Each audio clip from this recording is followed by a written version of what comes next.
Hello, aspirants. Welcome to Bhagyalakshmi IAS Institute, where passion meet purpose. So ఈరోజు మనము style of answering the question. అసలు ఇప్పుడు మనకు mains ఎగ్జామ్లో ఒక క్వశ్చన్ ఇచ్చినప్పుడు మనం ఏ విధంగా దాన్ని అప్రోచ్ అవ్వాలి అనేది చూద్దాం. ఓకేనా? So the very first step మనం ఎలా అప్రోచ్ అవ్వాలి అనేది మనకి ఇంపార్టెంట్. ఒక క్వశ్చన్ని మనం ఎలా అర్థం చేసుకోవాలి, దాన్ని ఏ విధంగా ఆన్సర్ రాయాలి. సో చూద్దాం. First of all very very important ఏంటంటే understanding the question. Remember this. చాలా మంది ఏం చేస్తారంటే క్వశ్చన్ చదివేసి వాళ్ళకి నచ్చిన కీవర్డ్ ఉంటే దాన్ని తీసేసుకొని జనరల్‌గా ఆన్సర్ రాస్తారు. అది ఎప్పుడు అనంటే మీకు దాని గురించి అవగాహన లేనప్పుడు మీరు అది చెయ్యొచ్చు. కానీ మీకు తెలిసినంక కూడా మీరు అలా చేయడం మాత్రం రాంగ్ అయిద్ది. ఓకే. ఫస్ట్ ఇంపార్టెంట్ పాయింట్ ఏందంటే first understand.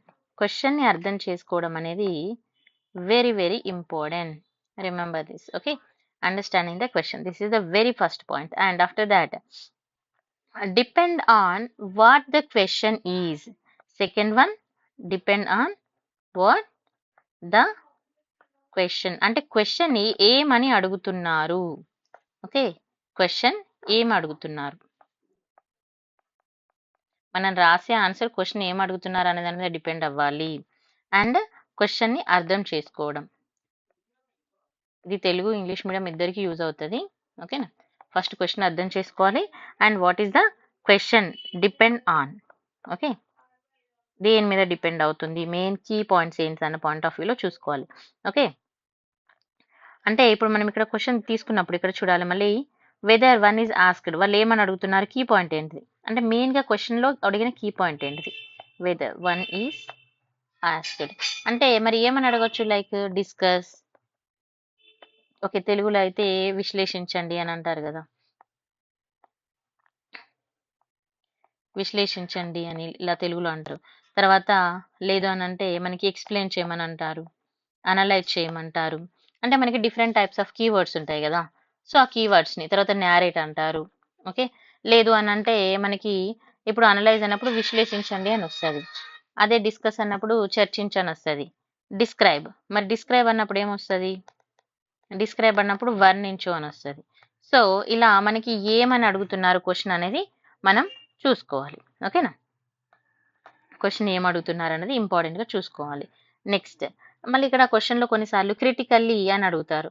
Critically appreciate or give the reason for or against అంటే మనం క్వశ్చన్ అడిగినప్పుడు దానికి ఏ విధంగా ఆన్సర్ చేయాలి అనేది మనం చూసుకోవాలి. ఓకే. ఎప్పుడైనా కూడా ఆన్సర్ అనేది రాసేటప్పుడు మీరు జాగ్రత్తగా చేయాల్సిన మెయిన్ ఇంపార్టెంట్ ఏంటంటే answer should be written accordingly. Answer గుర్తుపెట్టుకోండి, ఆన్సర్ అనేది మనం ఎలా రాయాలన్నది ఇంపార్టెంట్ కదా. మనం ఎప్పుడు ఆన్సర్ రాసినా answer, remember answer should be written ఎలా అండి, అకార్డింగ్లీ వాళ్ళు ఏం అడిగారు అనే దాని మీద రాయాలి. Okay. Accordingly, accordingly what the question required. Okay, remember this, what question itself required. క్వశ్చన్లో ఏం అడుగుతున్నారు అనే దానికి మనం ఆన్సర్ రాయాలి. కానీ చాలా మంది ఏం చేస్తారంటే వీళ్ళకు మనకొచ్చింది రాయడం కాదండి, ఆన్సర్ అంటే మనకొచ్చింది రాయడం కాదు, క్వశ్చన్ ఏం అడుగుతున్నారు దాన్ని మనం అర్థం చేసుకొని కీవర్డ్స్ ఏం అడుగుతున్నారు అని అర్థం చేసుకొని రాయాల్సి ఉంటుంది. Remember this. ఎందుకనంటే because it is only through the examination. అంటే ఇప్పుడు ఎగ్జామిన్ ఉంది, సో దానికి ఒక style of answering the question ఉంటుంది. అండ్ వన్ కెన్ యాక్సెస్ అంటే ఒరిజినల్గా మనం తీసుకున్నప్పుడు ఎలా ఉంటుందంటే అనలైటికల్ అబిలిటీ అనేది మనకి important. And question should be read and properly. ఎప్పుడైనా కూడా మనకి ఇది ఎప్పుడు అర్థమవుతుంది అని అంటే క్వశ్చన్ అనేది మనము కరెక్ట్గా చదవాలి.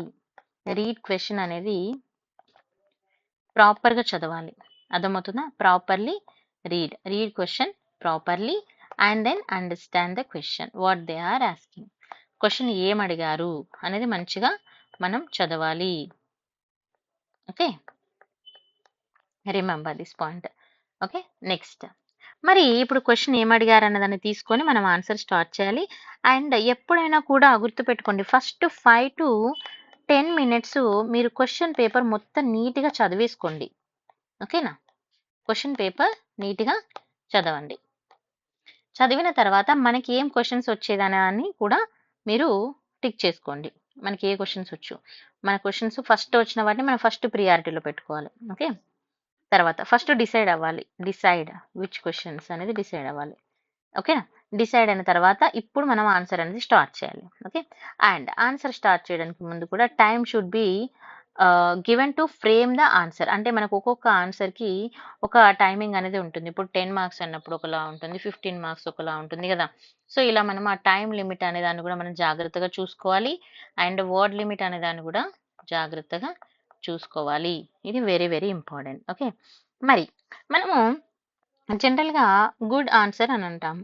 అసలు మరి ఆ ఎఫెక్టివ్ ఆన్సర్ గాని, ఒక మంచి ఆన్సర్ గాని మనం రాయాలంటే వాట్ ఈస్ ద వే అనేది మనకి important. Okay, a good way to write effective and precise answer is to simply precise writing out answer. And మతలబ్ ఇక్కడ మనం ఏమంటున్నా అంటే మన ఆన్సర్ అనేది should present the fact and concept. మన ఈ మంచి ఆన్సర్ అనేది ఏ విధంగా వస్తది అని అంటే our answer should present the fact and concept in an interesting way. Remember this, interesting way, and should never read like a passage. అంటే ఒక ప్యాసేజ్ చదివినట్టుగా కాకుండా మన ఆన్సర్ అనేది మంచిగా లైక్ ఒక అంటే సింపుల్గా ఉండాలి, చూడడానికి అర్థం అవ్వాలి, పాయింట్స్ ఉండాలి, అంటే ప్రజెంటేషన్ బాగుండాలి, కాన్సెప్ట్ ఉండాలి. So this is very very important, note this. Okay, answer అనేది ఎలా ఉండాలి, first of all precise answer అనేది రాయడానికి ట్రై చేయండి. ఈవెన్ యూపీఎస్సి, టీఎస్పీఎస్సి, ఏపీపీఎస్సి ఎవరైనా కూడా. ఓకే, నెక్స్ట్ ప్రజెంటేషన్ అనేది ఇంపార్టెంట్ ఆన్సర్ రైటింగ్లో. నెక్స్ట్ ఏంటి ఇంపార్టెంట్ అని అంటే ప్రజెంటేషన్తో పాటుగా మనం ప్రజెంట్ చేసేటప్పుడు ఫ్యాక్ట్స్ అనేది కూడా ఇంపార్టెంట్, అండ్ కాన్సెప్ట్ అనేది కాన్సెప్షువల్ క్లారిటీ అనేది చాలా చాలా ఇంపార్టెంట్. ఓకేనా, అయితే ఇది ఏం చేస్తుందంటే ఇట్స్ గివ్స్ ద ఇంట్రెస్ట్ అనేది, ఇప్పుడు ఎవరైతే ఎవాల్యూట్ చేస్తారో మన కాపీని వాళ్ళకి ఇది ఒక ఇంట్రెస్టింగ్గా ఉంటుంది. అండ్ ఎప్పుడైనా కూడా మన ఆన్సర్ అనేది should remember this, should never read అంటే never read or write. Okay, never read or write like a passage లాగా మీరు రాయకండి. ఎవరికి కూడా ఇంట్రెస్ట్ ఉండదు ప్యాసేజెస్. ఫర్ ఎగ్జాంపుల్ మనమే ఉన్నాము, టెక్స్ట్ బుక్లో ప్యాసేజెస్ ఉంటుంది, చదవడానికి ఇంట్రెస్ట్ చూపాము. బట్ మనం బయట ఇప్పుడు ఏదైనా ఇన్స్టిట్యూట్ మెటీరియల్ తీసుకున్నప్పుడు సింపుల్ పాయింట్ ఉంటే చాలా మంది they are go with that అన్నట్టుగా, అంటే ఏది చదివేసుకుంటే సరిపోతుంది కదా, ఇంపార్టెంట్ పాయింట్స్ ఉన్నాయి అని అనుకుంటాం. సో అంటే ఏమైపోతుంది అంటే సింప్లిఫై అవుతుంది. బట్ ద థింగ్, మీరు చదివేటప్పుడు మాత్రం కాన్సెప్షువల్ క్లారిటీ ఉండాలి, రాసేటప్పుడు మాత్రం ఇంపార్టెంట్ పాయింట్స్ని మీరు అర్థం చేసుకుంటూ రాయాల్సి ఉంటుంది. Remember this point is very very important. And it is the best to use the simple English also. One more point ఏంటండి, సింపుల్ ఇంగ్లీష్ వాడాలి. చాలా మంది నాకు మంచి ఇంగ్లీష్ వచ్చు, నేను మంచిగా రాద్దామని, కొంతమంది నాకు ఇంగ్లీషే రాదు, నేను ఎలా రాయాలని. See remember this is very important. Simple English అనేది సరిపోతుంది. బట్ ఇక్కడ మనకి ఫ్లా అంటే చాలా మంది ఏం చేస్తారంటే స్పెల్లింగ్ మిస్టేక్స్ కానీ అట్లాంటివి కొన్ని చేస్తూ ఉంటారు. అలాంటివి మాత్రం చేయకుండా అవాయిడ్ చేయండి. అండ్ ఫ్లో అనేది ఆన్సర్కి ఖచ్చితంగా ఉండాలి. గుర్తుపెట్టుకోండి, సింపుల్ ఇంగ్లీష్ దీంతో పాటుగా to avoid fly and remember again decorative language. అంటే మనం రాసేటప్పుడు మంచి పదాలు బెస్ట్గా ఉండాలి, అంటే బెస్ట్ ఇంగ్లీష్ రాయాలి. Don't think that much think చేయాల్సిన అవసరం లేదు, సింపుల్ ఇంగ్లీష్. బట్ మీరు రాసేటప్పుడు ఏంటంటే ఫ్యాక్ట్ అండ్ కాన్సెప్ట్ అనే దాని మీద ఫోకస్ చేయండి. ఫ్యాక్ట్ అండ్ కాన్సెప్ట్ అనేది important, remember this. Okay, and hour opinions about the given topic అనేది కూడా చాలా ఇంపార్టెంట్. అవర్ ఒపీనియన్స్ అనేది కూడా చాలా ఇంపార్టెంట్ రోల్ ప్లే చేస్తుంది. ఓకే, అండ్ మరి ఇదంతా ఎలా వస్తుంది అని అంటే making. What is making a practice. Everything only మనకి ప్రాక్టీస్ అనేది చాలా చాలా చాలా ఇంపార్టెంట్. ప్రాక్టీస్ ఆఫ్ రైటింగ్ అనేది మనం తీసుకుంటే practice of writing out of answer. ఎప్పుడైనా మనం ఆన్సర్ రైటింగ్ అనేది ప్రాక్టీస్ చేయడం వల్ల, ఎస్పెషల్గా డైలీ రాస్తూ మనము ఇంప్రూవ్ చేసుకోవాలి. ఈరోజు మన మిస్టేక్స్ ఉన్నాయి తెలుసుకోవాలి, ఆ మిస్టేక్స్ని నెక్స్ట్ డే అప్లై చేసుకోవాలి. అప్పుడే మనకి ఏమవుతుంది అంటే ఆన్సర్ అనేది బెస్ట్ వేలో వస్తుంది. ఓకేనా, అండ్ మనము టైం మేనేజ్మెంట్ అనేది నేర్చుకుంటాము ప్రాక్టీస్ వల్ల. Remember this, time management and word limit నేర్చుకుంటాము. సో అందుకే ప్రాక్టీస్ అనేది చాలా ఇంపార్టెంట్ ఇన్ ఎగ్జామ్లో. పాజిబుల్ ఆన్సర్ మనం బెస్ట్ టైంలో మనకిచ్చిన అంటే మనకి ఏదైతే టైం అలొకేట్ చేశారో, ఈ అలొకేట్ చేసిన టైంలో మనము బెస్ట్ ఆన్సర్ ఇవ్వాలి అనంటే we need to practice. Okay. And మరి ప్రాక్టీస్ వల్ల ఏమవుతుంది అనంటే స్టైల్ ఆఫ్ ఎక్స్‌ప్రెషన్ మనం ఏదైతే ఆన్సర్ ఇప్పుడు రాస్తాం కదా! మనం ఏదైతే మన వ్యూస్‌ని ఎక్స్‌ప్రెస్ చేసే విధానం ఉంటుంది గదా! సో, ఈ వ్యూ ఆఫ్ ఎక్స్‌ప్రెషన్ అనేది చేంజ్ అవుతుంది. మనం డే బై డే ఇంక్రీజ్ చేసుకుంటాం. మన పెర్ఫార్మన్స్ లెవెల్ అనేది బెటర్ వేలో ఉంటుంది. Remember this is the very important. నేను ఈరోజు ఇప్పుడు ఏం చెప్పాను మళ్ళొకసారి చెప్తాను చూడండి. ఫస్ట్ క్వెషన్‌ని అర్థం చేసుకోవడం ఇంపార్టెంట్. తర్వాత క్వెషన్ ఏం అడిగారు? మనం ఎప్పుడైనా మనకొచ్చింది రాయడం ఇంపార్టెంట్ కాదండి. క్వెషన్ ఏం అడిగారని తీసుకొని రాయాలి. లైక్ ఇప్పుడు క్వెషన్‌లో కీవర్డ్స్ ఏమున్నవి? అండ్ ఎస్పెషల్లీ దానిలో మెయిన్ టర్మ్ అంటే కొన్ని కీ పాయింట్స్ ఉంటాయి. లైక్ డిస్కస్, ఎలాబరేట్, ఎక్స్‌ప్లెయిన్ అనే కీవర్డ్స్.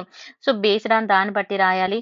ఈ టర్మ్స్ కూడా నేను మీకు నెక్స్ట్ ఒకటే క్లాస్‌లో చెప్పేసాను. యాక్చువల్లీ స్టార్ట్ చేశాను కానీ నాకున్న కొంచెం బిజీ స్కెడ్యూల్ వల్ల అది నేను ఇంకా ఫుల్ వీడియో అప్‌లోడ్ చేయలేదు. But I will upload within 2, 3 days only. Discuss అంటే ఎలా రాయాలి? ఎక్స్‌ప్లెయిన్ అంటే, డిస్క్రైబ్ అంటే, సో, ఇలా వాళ్ళు అడిగిన దాన్ని బట్టి ఎట్ ద సేమ్ టైమ్ క్వెషన్‌లో వాళ్ళు ఏదైతే కీ పాయింట్ అడిగారో ఆ కీ పాయింట్స్‌ని కూడా తీసుకొని మనం ఆన్సర్ ఫ్రేమ్ చేయాల్సి ఉంటుంది. And answer should be written in according to the question itself. Question ఏం అడుగుతున్నారనే దాని మీదనే మనం ఆన్సర్ రాయాలండి గుర్తుపెట్టుకోండి. అండ్ ఎప్పుడైనా కూడా ఆన్సర్ రాసేటప్పుడు మీరు స్టైల్ ఆఫ్ ఆన్సర్ క్వెషన్ అనే దానికి మెయిన్ ఇంపార్టెంట్ ఏందంటే read question properly and understand the question. Question first ఒక 5 మినిట్స్ అన్ని క్వెషన్ చదవండి. అర్థం చేసుకోండి. మీకేమొచ్చు అనే దాన్ని ఐడెంటిఫై చేసుకొని, what you want to write అనేది డిసైడ్ చేసుకోండి. Then only start. Okay. So, this is the first thing. And the second thing ఒక ఎఫెక్టివ్ ఆన్సర్ అనేది ఏ విధంగా ఉంటుందనంటే, ఇక్కడ మంచి ఆన్సర్, చెడు ఆన్సర్ అని కాదండి. ద ఫస్ట్ థింగ్ ఏందంటే, ఎఫెక్టివ్‌గా మనం రాయాలన్నప్పుడు ప్రిసైజ్ ఆన్సర్ అంటే ఇదెలా వస్తుందంటే సింపుల్‌గా చెప్పాలంటే ప్రాక్టీస్ ఆఫ్ ఆన్సర్ రైటింగ్ వల్లనే మీకు పాసిబుల్ అవుతుంది. డైలీ ప్రాక్టీస్ చేయండి. డైలీ రాయండి. 100 బుక్కులు చదివిన దానికంటే 100 క్వెషన్స్ రాయడం వల్ల వచ్చే నాలెడ్జ్ చాలా different. This is really true. అంటే చాలామంది నాకిదొచ్చు, ఇదొచ్చు, టాపికొచ్చు నేను బుద్ధిజం మీద ఏ టాపిక్ ఇచ్చినా రాస్తాను. మీరు ఏదైనా ఇచ్చినా రాస్తారు. కానీ మీరు ఆ క్వెషన్‌కి రీచ్ అయ్యేది రాస్తారా అనేది ఇంపార్టెంట్. ఓకేనా? స్ట్రక్చర్ ఆఫ్ ఆన్సర్ రీచ్ అవుతున్నారా? స్టైల్ రీచ్ అవుతున్నారా? వర్డ్ లిమిట్ రీచ్ అవుతున్నారా? టైమ్ లిమిట్ రీచ్ అవుతున్నారా? These everything calculated, but people matlab not only you aspirants are not ready to accept these things, but this is the true in the final exam. మనకి remember one thing. ఇప్పుడు 800 marks వచ్చాయి, 850 marks వచ్చాయి. Okay. So, కొంతమంది 800 marks వచ్చాయి. ఇప్పుడు 801 వచ్చాయి. So, వీళ్ళు top లిస్ట్‌లో ఉన్నారు. వీళ్ళు లేరు. This is only because of the 1 mark. So, each 1 mark also playing very biggest role in your result. Remember this. I'll tell you again. So, this is the very important. అంటే every student వాళ్ళేం చేశారంటే, ఇది చేయొచ్చా లేదా? చేద్దాంలే, చూద్దాంలే, రేపు రాద్దాం, ఎల్లుండి see I said to everyone don't neglect even a single thing, single answer, single mistake. Everything is playing very biggest role in your final result. Okay. And practice answer. Practice answers వల్ల మనకి ఏమొస్తుంది అంటే presentation నేర్చుకుంటాం. And answer రాసేటప్పుడు fact and conceptual ఓరియెంటెడ్‌గా రాయాలి. And మనం రాసేది చదివే వాళ్ళకి ఇంట్రెస్టింగ్ వేలో ఉండేలా రాయాలి. And try to use simple language only. Simple English use చేసుకుంటే సరిపోతుంది. అవాయిడ్ ద లైక్ మంచి బెస్ట్ లాంగ్వేజ్ లేకపోతే బెస్ట్ వర్డ్స్ యూజ్ చేయాలనే దాన్ని థింక్ చేయకండి. ఎందుకంటే మన ఫోకస్ వర్డ్స్ మీదకెళ్ళి సమ్ టైమ్ ఏమవుతుందంటే కాన్సెప్ట్ మిస్ అవుతుంది. Okay. Focus on the concept and hour ఎప్పుడైనా క్వెషన్ రాసేటప్పుడు కొన్నిసార్లు మన ఒపీనియన్ కూడా పెట్టాల్సి ఉంటుంది.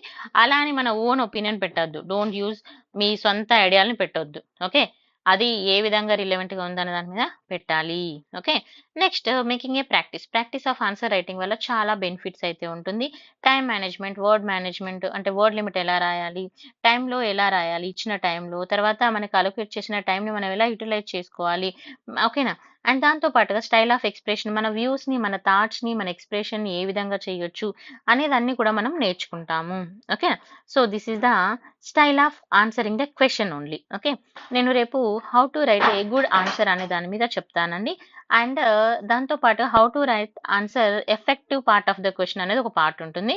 సో, అదొక పార్ట్. మీకు ఇట్లా ఒక 4 పార్ట్స్ ఉంటాయి. 4 పార్ట్స్‌ని నేను మీకు చెప్పేస్తాను. సో, మీకు ఈ వీడియో నచ్చితే లైక్, షేర్ అండ్ సబ్స్క్రైబ్ చేసుకోండి. Will continue tomorrow. అండ్ ఈ పాయింట్స్ అయితే అర్థమైనాయి అనుకుంటున్నాను. If you want I will write again first I'll pick here only. First అర్థం చేసుకోండి క్వెషన్. అండ్ అగైన్ చెప్తున్నాను, ఫస్ట్ క్వెషన్‌ని బాగా జాగ్రత్తగా చదవాలి. క్వెషన్ అర్థం చేసుకోవాలి. క్వెషన్‌లో ఏం పదాలు ఇచ్చారు, కీవర్డ్స్ ఏమి ఇచ్చారు అనేది చూసుకోవాలి.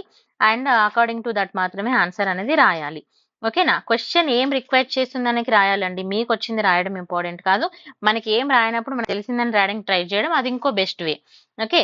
తర్వాత ఆ క్వెషన్ జాగ్రత్తగా చదువుకొని మనం ఏ క్వెషన్ అటెంప్ట్ చేయాలనేది డిసైడ్ చేయండి. 5-10 మినిట్స్ క్వెషన్ పేపర్ క్లియర్‌గా చదవండి. తర్వాత ప్రిసైజ్ ఆన్సర్ రాయడానికి మీరు ట్రై చేయాలి. So, because of this possible only your practice of writing. So this is the very important for your exam. So if you like the video, like, share and subscribe. Thank you.